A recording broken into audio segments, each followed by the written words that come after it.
നിങ്ങൾ കണ്ടു കാണും ഇന്നലെ സോഷ്യൽ മീഡിയയിൽ വലിയ തരംഗമായിട്ടുള്ള ഒരു ലെറ്റർ ഉണ്ട്, ഓപ്പൺ മെയിൽ. അത് സോഷ്യൽ മീഡിയയിൽ അതിൻ്റെ ലെറ്റർ അവർ പുറത്തു വിട്ടു. ശ്രീധർ വെമ്പു, സോഹോ മെയിൽ നിങ്ങൾ കേട്ട് കാണും. അദ്ദേഹം അമേരിക്കയിലായിരുന്നു നേരത്തെ ജോലി ചെയ്തുകൊണ്ടിരുന്നത്.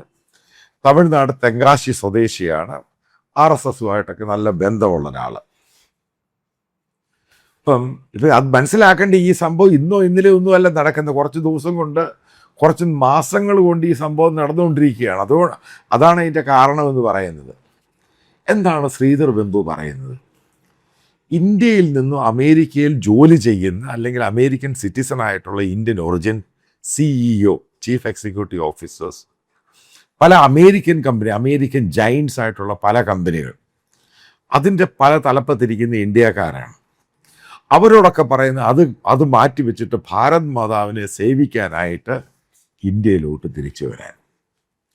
ആദ്യം ഞാൻ ഈ അമേരിക്കൻ കോർപ്പറേഷനെ പറ്റി പറയാം, അമേരിക്കൻ കമ്പനികളെ പറ്റി പറയാം. നിങ്ങളിത് അറിഞ്ഞിരിക്കണം. പല ആൾക്കാർക്കും എൻ്റെ വീഡിയോ കാണുന്ന അല്ലെ പല മലയാളികൾക്കും അറിയത്തില്ല ഈ അമേരിക്കൻ കോർപ്പറേഷൻ എന്ന് പറയാം. അമേരിക്കൻ പല കമ്പനികളും, അതായത് ബ്ലാക്ക് സ്റ്റോൺ എന്ന് പറയുന്നൊരു അമേരിക്കൻ കമ്പനിയുണ്ട്.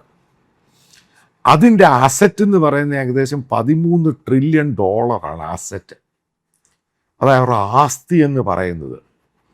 ഇന്ത്യയുടെ ടോട്ടൽ GDP എന്ന് പറയുന്നത് ഒരു വർഷം ഈ നമ്മുടെ കാൽക്കുലേറ്റ് ചെയ്യുമ്പോൾ എത്ര അതിൻ്റെ GDP എന്ന് പറയുന്നത് $4.3 ട്രില്യൺ ഉള്ളൂ.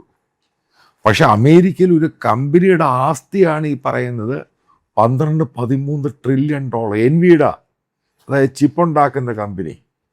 അതേപോലെ ഇയാള് എലോൺ മസ്ക് ഒക്കെ ആയിട്ട് 1 ട്രില്യൺ അയാളുടെ സ്വന്തം അസറ്റ് മാത്രം, അയാളുടെ ഇൻഡിവിജ്വൽ അസറ്റ് ഏകദേശം 1 ട്രില്യൺ എടുക്കാൻ പോവുകയാണ്.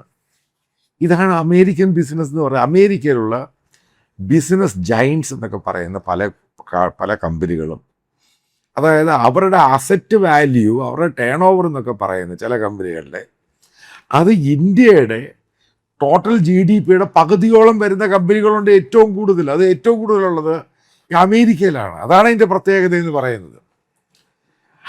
അതുകൊണ്ട് തന്നെയാണ് അമേരിക്ക ഒരു ഡ്രീം ഡെസ്റ്റിനേഷൻ ആയത്.